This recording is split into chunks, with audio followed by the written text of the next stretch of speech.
असगारी ने देख ओए वर्किंग हार्ड पूरी भाई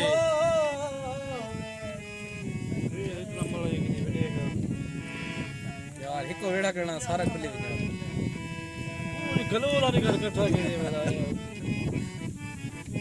ये छोटे बने ना बस बात नहीं गिरता हुए तेरे फिकर सिवा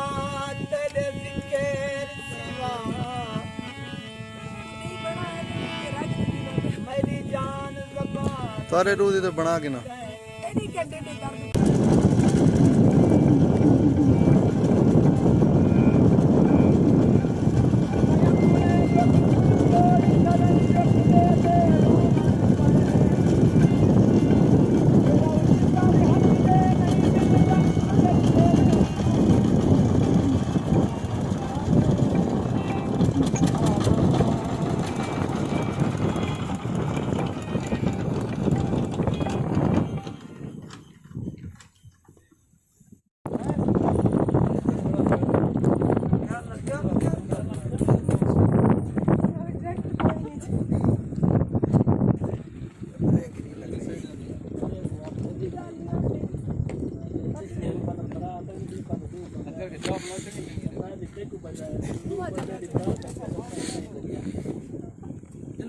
कितना बजे जा पड़ती है तो अगर बाहर ना तो पीछा लगो सामने तक पास नहीं जुल वैस कर जुल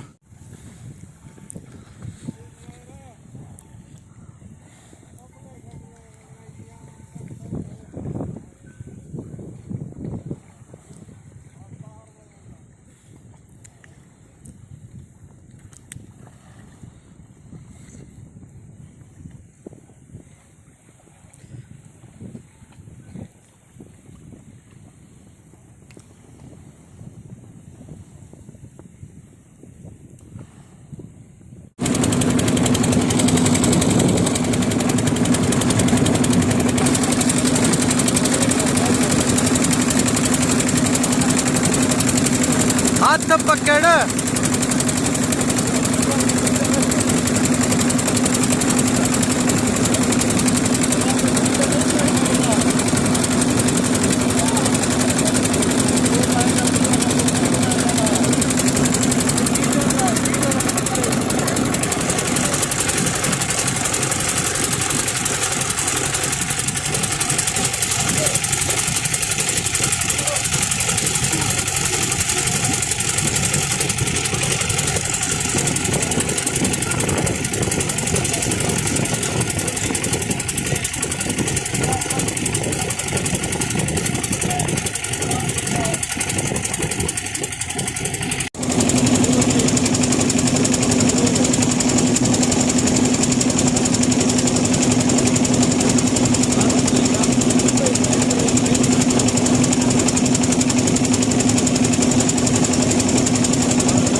ये करण कितने आने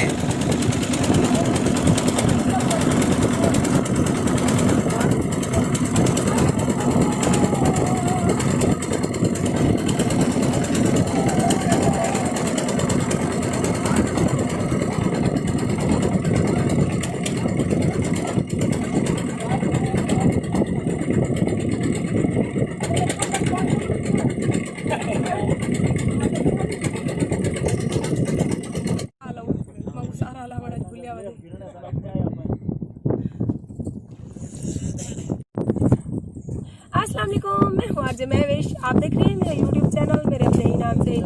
आपको आज हम आपको बहुत ही खूबसूरत जगह की सैर करवा रहे हैं। वैसे आप लोग ना माने तो और बात है, आज हम दरिया की दूसरी साइड पे आए हो, वो भी कश्ती के जरिए।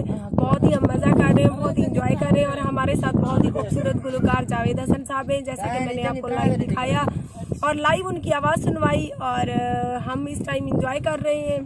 अभी वहाँ पर उतरेंगे, दूसरी साइड पे कुछ शूटिंग करेंगे, उसके बाद हम पहली साइड पे चले जाएंगे, वहाँ से हम अपने घरों को चले जाएंगे। फिर हमें किसी ने याद भी नहीं करना कि कौन गुलकार था, कौन होस्ट थी। जी जनाब, जिन जिन दोस्तों ने हमारे साथ मछली खानी है वो आ जाएं। हम आज यहाँ पर आए, गुलकार जावेद हसन की मौसीकी सुनी, हमने दरिया की सैर की और साथ में ये मछलियों का शिकार भी किया हमने। ये देखिए, ये खूबसूरत सी प्यारी प्यारी क्यूट क्यूट सी मछली है। अभी ये है छोटी छोटी, लेकिन हमने इनको भी नहीं छोड़ा। हमने कहा हम तो आप लोगों को खा के रहेंगे। ये आप देख सकती हैं, मुझे बहुत प्यारी लग रही थी, मैंने सोचा आप तमाम देखने वालों से शेयर कर दूं। तो इसके साथ ही मुझे यानी कि अपनी मेज़बान जےمیہوش को दीजिए इजाज़त। नेक्स्ट वीडियो के साथ आपकी खिदमत में हो जाएंगे सुबह इंशाल्लाह हाजिर। तब तक के लिए हमें दी इजाज़त, अल्लाह ने के बाद।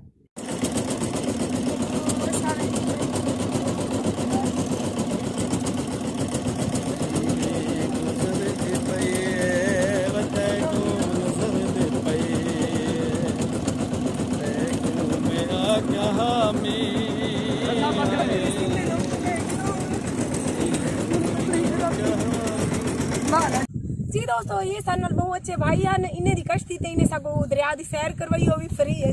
ते हतवानी बलोच थी ने माशाल्लाह बहु ही अच्छे हैं और बहु ही अखलाक वाले हैं। पूरा 1.5-2 घंटा 3 घंटा से इन्हें दी बेरी घूमते हुए रह गए, लेकिन इन्हें शोधे सा कोई भी गाल नहीं जरा से इन्हें 1 रुपया भी कर नहीं था। भैया अपना ना दस छोड़े सो गुलाम अकबर, साथ इन्हें दी हतवानी है। कमाल मेहरबानी भैया, बहुत बहुत शुक्रिया। अल्लाह पाक तो खुश रखे, आबाद रहो, बढ़ते रहो, तीन बेड़ियां चले दे रहो।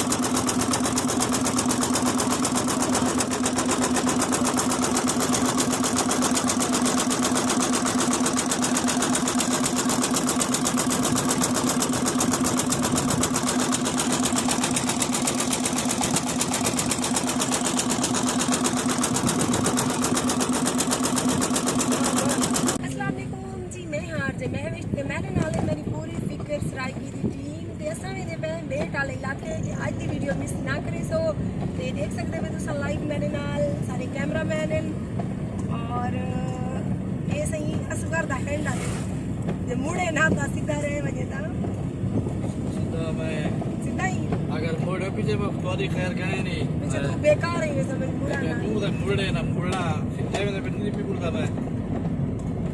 आज मैंने पे बेट वाले इलाके च और तुम्हारे वास्ते तो सारे नाल रासो। ओके ठीक, ओके ठीक। इंट्रो थी पहले बस। ओके वैसा यार उजड़ते हैं, पता नहीं क्या थी से हम लोग जवानी में उजड़ जाएंगे। ये चंगा रास्ता कैसे करूँ नहीं इस बात सौखा है बड़ा चीज दी बोल है।